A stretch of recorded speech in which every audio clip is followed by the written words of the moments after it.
that has entered your mind. I do appreciate that it is not easy for these thoughts to enter the mind of an ordinary person because nobody in the world thinks like this. Nobody can think like this unless that person who attempts to think like this rises above the ordinary human nature characteristic of every person. Right from the beginning, right from your childhood, you have been seeing things in one way, thinking in one way, and interpreting things in one way. All that way is wrong way, according to the requirement of yoga practice.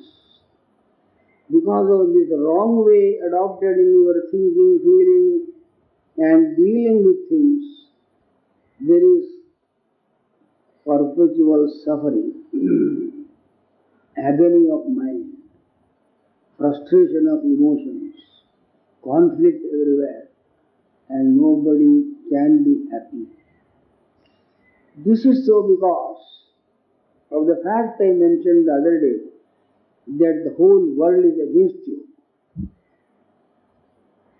Because of the fact you are considering the world as an object to be dealt with in some particular manner. You will certainly not like me to deal with you as an object. Would you like to be dealt with by somebody? It is a very, very objectionable word. You want to deal with me in some way. Have I no self-respect? Am I not what I am? How would you like to deal with me? What right have you? This is what the world is telling you. You have imagined almost like the prodigal son of biblical story. The prodigal son wanted to separate himself from the father, from the estate to which he actually belonged. Everyone in this sense is a prodigal son. Our father is this whole universe itself. Call it God if you like. We wanted our own share. Give me what my share is. You are telling everybody, give my share. And you know what happened to the prodigal son. He had to weep and repent and cry and come back to that from where he has separated himself. Can you remember always that you belong to this world and you are not an observer of the world? Can you remember also in the process of the creative evolutionary process of the world came first and you came afterwards. The world is the subject therefore and you are the object if at all you would like to consider yourself as separate from the world. Instead of you regarding the world as an object of your perception, more properly the world should consider you as its object and it is the subject in the sense that you cannot stand outside it. Can anybody think like this? Anywhere. You go to the marketplace, go to the shop, railway station, bus stand. Will anybody like to think like this? Not possible. Because yoga, if you are sincerely aspiring for it, is not intended for a casual person who takes everything lightly. Okay, let it be or let it not be. If it comes, okay. If it doesn't come, that is also alright.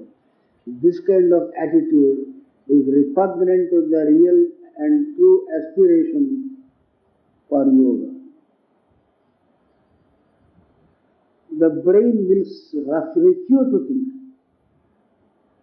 in the manner required by the practice of yoga. Because, as I have mentioned earlier also, this is not the only occasion that you have come to this world. There are layers and layers of planes of existence through which the mortal individual has passed in the process of evolution. In this process, you have accumulated varieties of impressions, all which center around the wrong thinking that you are accustomed to. You want something from the world, and you do not want to be friendly with the world. If you want something from a person, that person cannot be your friend. The friend is more important than that which the friend is likely to give you. Don't you think that? My friend is more valuable than that which I am expecting from the friend. But we want to grab things from the world. Is this not the whole story of economic life, political life, social life, personal life, emotional life? Why do you want to grab anything from the world? Since we are made up of the same substance of the world, you are made up of the same thing that the world is made of. When you like to grab anything from the world, as if it is an object outside you, you are affecting your very soul, because virtually you are grabbing something from your own self. You are tearing your personality by the insistence that you want something from the world, because of the fact you cannot stand outside the world. Your personality, your psychological alignment get torn to pieces and you become a wretched person because of this habit of wanting things. From whom are you asking things? Who is the giver of it? The giver has substantially stood in the same position as you are. If you are observing a thing, that thing which is observed can also observe you. If a thing is an object before your sense organs, that object, with all eyes that it has, will look upon you as an object. This is the cause of conflict. Everything is a subject by itself, it is a status that it maintains. Every little thing, even an atom, has a status of its own and it is not an object to be dealt with by somebody else. It refuses to be dealt with even by the very careful eye of a physicist. It eludes the grasp of even the very minute observations and experiments of a laboratory. You cannot grasp it because it is not an object. It stands by itself, as you are also standing by yourself. So if you can gather this information of everything standing by itself and put it in the language of the philosophers, that you can consider everything is an end in itself, the whole world becomes an empire, a kingdom of ends. Nobody, not even a thing in little broomstick, can be regarded as a means to an end. It has a self-respect. You will be laughing at me. How can a broom have a self-respect? It has. If you are honest enough, you can see how it can speak to you. There was a mystic in Russia who wrote several books. Ouspensky. He was a very psychic person who can feel the vibrations of things outside. He went to a hotel and he saw an ashtray where ashes by people who were occupying that hotel had thrown it down. These ashes started speaking to him, and he could visualize the form of the people who have thrown the ashes there. The very vibrations cast by the people who occupied that hotel on the walls of the hotel started speaking to this person in the language of the very same people who occupied the house. People say walls have ears, but they have minds also, not merely ears. The wall is not a dead brick. Let not anyone think like that. It can speak to you. It can do what you want. Have you heard of Saint Jnanadeva who touched a broken wall and he started moving like a motor car? Because consciousness, which was the essence of Saint Jnanadev, was also the very existence and being of that wall. It was not a wall for him, it was he himself. So when he moved, the wall also moved. And you have heard in the story that Sri Krishna lifted the mountain. He has not lifted any mountain, he has lifted his own hand. Because his subjectivity as Krishna was identical with the subjectivity of the mountain. As an elephant can lift even a heavy leg of itself, while others cannot lift it, because the consciousness of the elephant is identical with the weight of the leg which others cannot lift. The whole elephant can move. It does not feel its weight, but you cannot make it move, because you are considering it an object. But the elephant is a subject for itself. So is the case with this great cosmic persons like avatars or Krishna, who he did not lift any mountain, he lifted himself only. So there is no wonder in it. As Jnanadeva lifted or moved the wall. You cannot think like this, because you have a disbelief. How could this be? This tree is not me. Nothing is me, I am myself. This myself is a dangerous description of oneself. There is no myself in regard to you, because you have to concede that myself to others also equally. If everybody is a myself, then who is the other in this world? To whom are you referring as an other person? Are you not an other person to other people who are also subjects of you perceiving yourself? Can you not be a little bit of considerate to accept this position that you cannot treat others in the manner quite contrary to the way you are treating yourself? Do unto others as you would be done by. Atmana pratikūlāni pareshāṁ na samācareti. Do not do to others, do not have an attitude towards others which you do not wish to have towards your own self. How do you deal with yourself? That is the way in which everybody would like to be dealt. Do you know how you deal about yourself? Very interesting. Do you know what you are? What are you thinking about yourself? Can you think about others in the same way as you are thinking yourself? Every little bit, whole creation. You have entered the very foundation of yoga if this has entered your mind. But, a great but comes. The emotions do not permit this kind of thinking. Because here, in this yogic way of thinking, it is not the mere mind that is operating on a conscious level. Psychologists would have told you that there are levels of mental operation. The level on which we are now operating through the mind is known as conscious mind. But there is a subconscious level.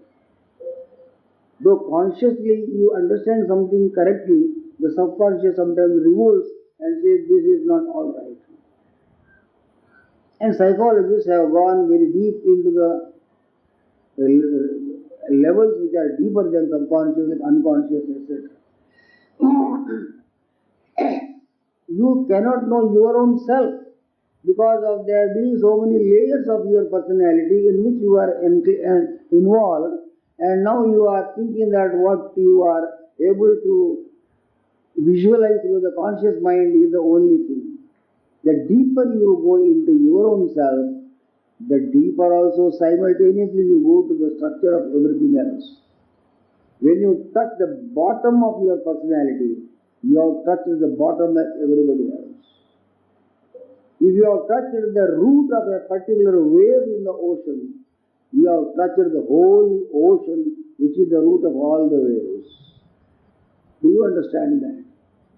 Whole world is touched at one stroke by going deep into yourself. So it is said, know thyself and be free. Which is to say, you are free from the opposition that you are facing from the world of objects.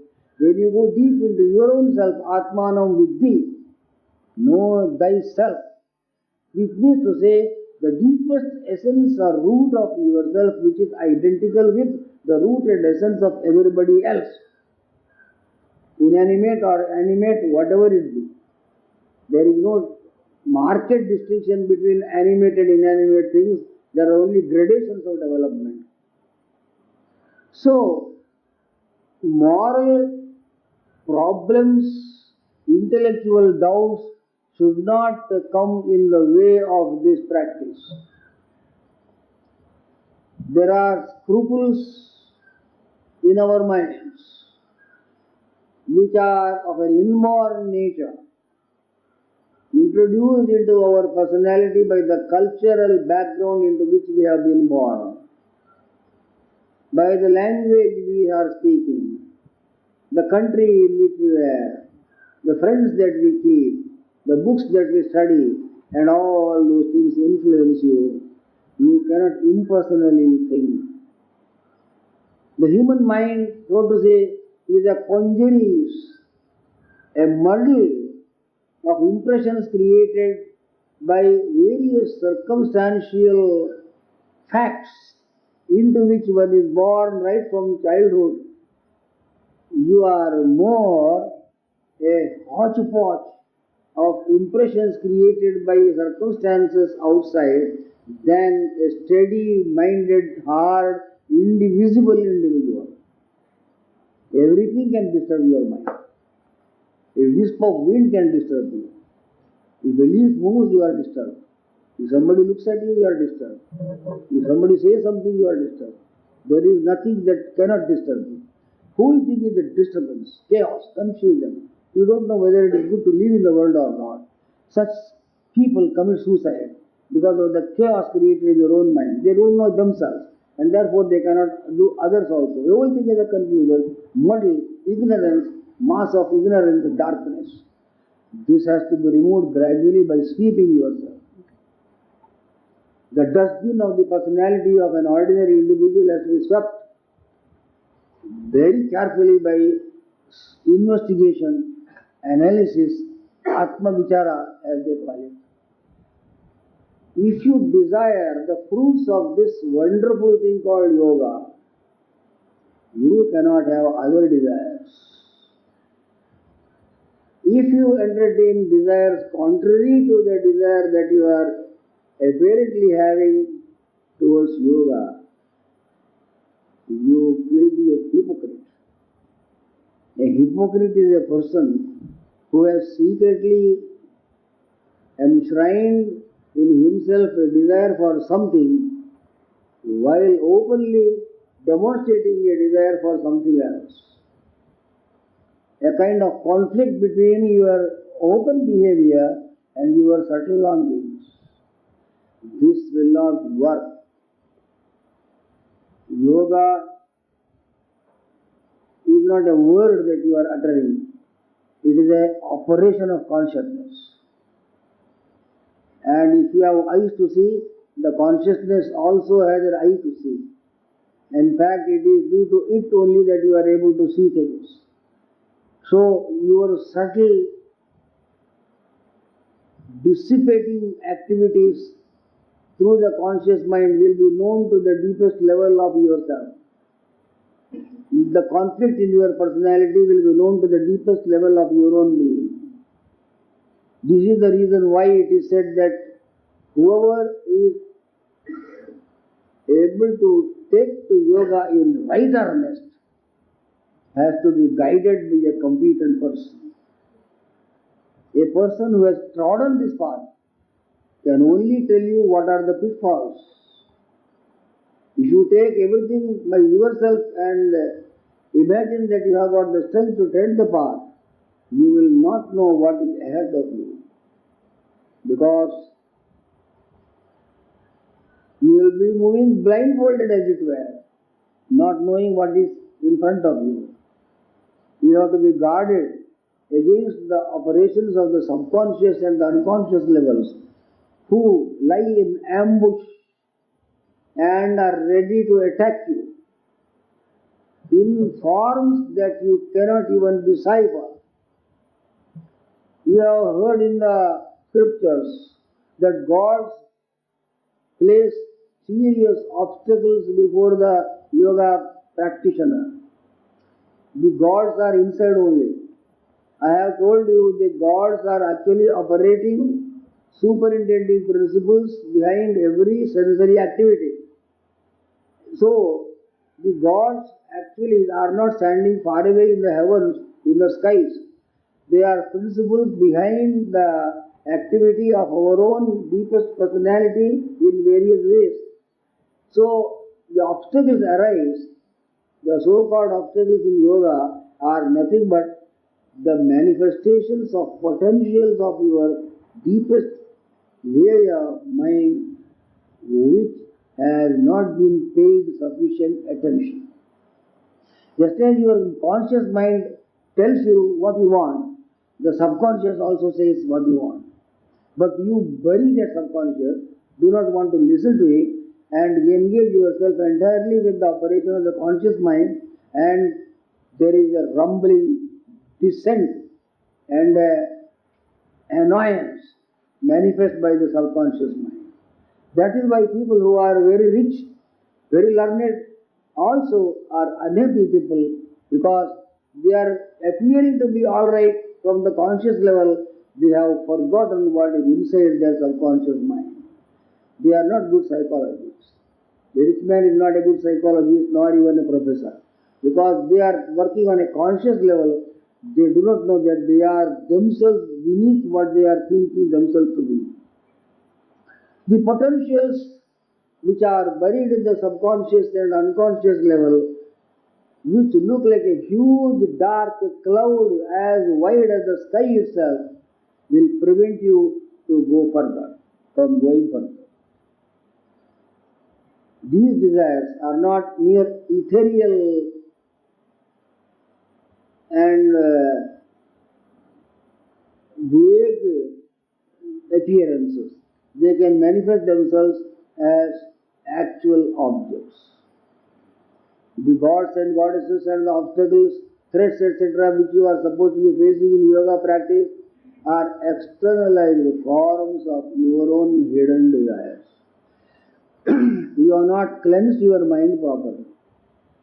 The gods will not place any obstacle before you if your mind has been cleansed completely, not only of the available conscious desires of the mind, but even the potentials which are possible manifestations in the future. How would you know what are the desires buried in the subconscious level or the unconscious? You will know that if you adopt certain techniques. Now you are in the midst of many people. You are in the family. You are in society. You are in an office. The existence of other people condition your mind and you cannot independently think. Suppose, theoretically speaking, for 1 month you sever yourself completely from social contact, go to an unknown place far away somewhere in the height of a mountain in Gangotri or somewhere. Don't talk to any person. Mind your business. And don't say, don't do, don't write letters, don't read books, nothing of the kind. Merely be there for a month. You will find what are your desires. The impression caused by external circumstances in society which press the subconscious and the unconscious deep into their bottom will manifest themselves gradually when that pressure is lifted. Because nobody is going to talk to you, nobody is going to condition your mind, and you have no harassment from anybody. You yourself are there. Then the submerged potentials of your longings will slowly come up. You will know what are your longings. You will develop silly desires. A little thing will satisfy you. People become kleptomaniacs. A little pencil you pick up and take away. You may be a well-to-do person. Why do you want a pencil of somebody? But kleptomania is the itching of a part of your nervous system agitated by the subconscious and unconscious levels. Even a prince, son of a king, may pick up one little pencil and walk away. This is kleptomania, as they call it, a kind of disease of the mind. You think that you are not at all needy, you will take a money. You will take something from here, like this, whatever, when you go there. Why do you want it? These desires which are looking very funny, obnoxious and silly, they will assume large proportion. You will like to eat more and more. All things will look very delicious. Dry bread will be tasty. Now you won't like to dry bread. He said, why there is no ghee and there is no milk and all that. There, the green leaves will become tasty. People eat green leaves because of the hunger, of the appetite. The appetite is not only the tongue. The whole being is filled with their appetite. The philosophers call it constitutional appetition. The whole constitution is in a state of appetite. You want to grab, take everything. But because of your confinement to the conscious mind only, this deep grabbing appetite, like a wolf or vulture, jumping on things, is pressed down by social circumstance. That is why you look very beautiful before people in society. The social conditions compel you to behave in a particular manner. But when you are alone, there is no such compulsion, the whole devils come out entirely. They will come.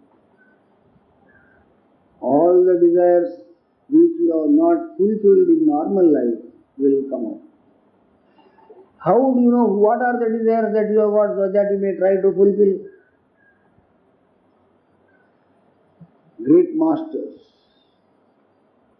have analyzed this situation very well. Psychologists have gone deep into this structure. You may say millions of desires are there. Actually, they are manifestations, ramifications of 2 or 3 basic instincts into which we are born. The Upanishads and psychoanalysts also perhaps agree that you have only 2 or 3 desires basically. If you boil down all the so-called desires that you are appearing to be having, you will not agree that the desires are only 2 or 3. No, I have got many desires. I like to have many things. These many things are nothing but leaves, branches, twigs and manifestations of a root instinct which manifests itself in 1 or 2 or 3. One of them is a desire to exist in this body. You will never like to cease to exist in this body. You yourself cannot have an answer to this question. What is it that you are going to acquire by living in this body continuously for eternity? What is it that you are wanting finally? The existence aspect which manifests itself in the love of this body is one of the basic instincts. But simultaneously, you are aware that this kind of desire is meaningless. It is not possible for a person to exist in this body for indefinite time. There is a desire to exist in this body for eternity if possible. Why should I die? Let me live for long. But the intellect tells you this is not possible because everybody dies, I also will go. So there is a conflict between 2 feelings in your mind, namely that it is good to live for all time and the feeling that this is not a practicable thing. So you make a compromise between these two things. Let me have some device which is of a compromising nature by which I will be satisfied that I hope to be continuing in my physical life even if this body is going to perish. That desire manifests itself in the desire for progeny. The progeny is loved so much intensely by the parents because the very blood and vein of the parents is moving through the veins of that little child. It is your alter ego, it is you yourself. It is me, the mother says. The father says, my son is me only. So you are satisfied if the son continues to exist, even if your physical body goes, because I am still continuing in the body of another, because it is not another body, the son is me only. People are not satisfied with one son. They want the son of the son also. Otherwise the mind is not satisfied. I want to have a grandchild. I want to see before I die, grandchild must be seen. If the grandchild has another, still more is better. This is the very venomous activity of the otherwise very obnoxious desire, contrary to reality, to perpetuate oneself in the body, and if it is not possible because of the practical conditions, you make yourself believe that you are continuing in the son, in the grandson, and so on and so forth. So this progeny, the desire for progeny, birth of a son, due to which people suffer so much, and they don't know what they are going to do. Anything can be done for the sake of this. But many a time there is a travesty of the desire. It does not actually manifest itself in the birth of a child. It creates only agony, suffering, and restlessness throughout life. The kind of which you read in newspapers, how people are caught by this instinct, and while the actual natural instinct is for one thing, actually they are doing something else. So another tragedy over this particular tragedy. So to this matter, the basic instinct is to exist in the body for all times. Deha vasana, as it is called, which you are trying to bypass by a device that you adopt, by having children, which you consider is enough for you, as good as your own existence. The other desire is name and fame and authority. You do not like to live like a pig, having so much progeny. Pigs also have got grandchildren. Would you like to live like them? So you put another condition now. It is not enough if I live like this through children. I want to be a sensible, intelligent, respectable person. Who respects the pig? You have to boot it like that. You do not want to live like that. No. I want to live long through, okay, alright, but I want to be a respectable person. People who should adore me, praise me, and I should have also power, authority over others. Because if I have no authority of any kind, I will be just like anybody else from Dick and Harry. Why should I be like anybody else? I am an important man. The desire for importance, recognition, position, authority, power will not leave a person even till the last breath. You would like to die as a major general, not like a beggar. Why should I die like a beggar?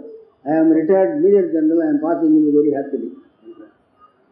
Don't you think you are a very fortunate person to have died as a big official rather than a poor fellow? Nobody has recognized your existence also. So, the desire for name and fame and authority and power also will not leave a person. Apart from the desire to exist physically.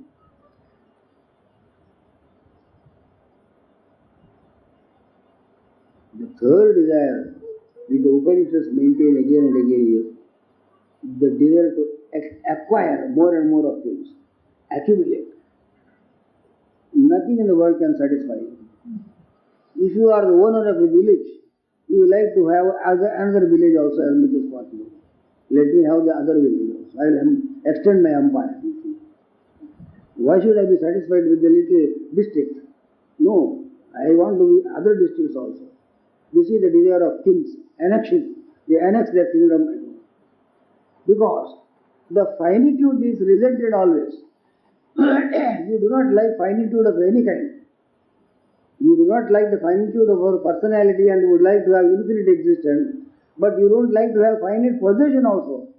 I want more and more, the entire state and whole country I want. Why whole country? I would like to have other countries also. I will invade other countries and make them my own. The whole earth is mine. Even if the whole earth is mine, I am not satisfied because there is sky. So what is there in the sky? I will go to the stars, I will go to the moon, I will go to the Mars, I will possess them also. No, endless sky. I go beyond the sky. This desire is due to the basic desire for infinity, which wrongly manifests itself in space and time as a love for possessing more and more things. There is a horizontally manifesting desire to widen one's dimension in this manner, like a king or an emperor, as he feels. The king is an ordinary individual like any one of you. He has not got 2 heads and 10 eyes. He is just like you, but he thinks he is a very big man. Because he identifies his personal consciousness, finite consciousness, with other things which you think belong to him. So the belonging or the possession of a particular object is considered to be an extension of the dimension of consciousness, while it is a deceit that is played by space and time. The space and time complex will not permit anything to become yours. Nobody can possess anything in this world. Everybody dies like a beggar. That everybody knows. But no, I won't listen to all these things. I want everything. You go on expanding your kingdom, right? Muhammad Ghazni went on accumulating this. All the gold of the country he took away. And when he was about to pass away, the mountain of gold was in front of him. So I was looking at it. Historians say like that, Muhammad Ghazni, he was lying, the last breath was coming, and he saw the whole mountain of gold like this, going on looking at it and he died. This is desire. What is all this? So, desire for name, fame, authority, power, desire for extending your possessions and becoming the lord of the whole earth, and desire for existence in this body, it is not possible to have progeny. There is no other desire in this world. You will find if you boil down all your requirements, all these desires are only 3. The instincts are only this much. Dhareshana, Vitteshana, Lokeshana, as the Upanishad calls it, which I have put in English language for you. It is now time already, nearing 11. I have not touched the yoga, I have only cleared the debris, so that you may have no misconceptions in your mind and don't imagine that yoga is a very easy thing. You have to sacrifice your lower instincts and the petty desires in order that you may be blessed by this great, wondrous thing which you are aspiring for. Hari Om Tat Sat.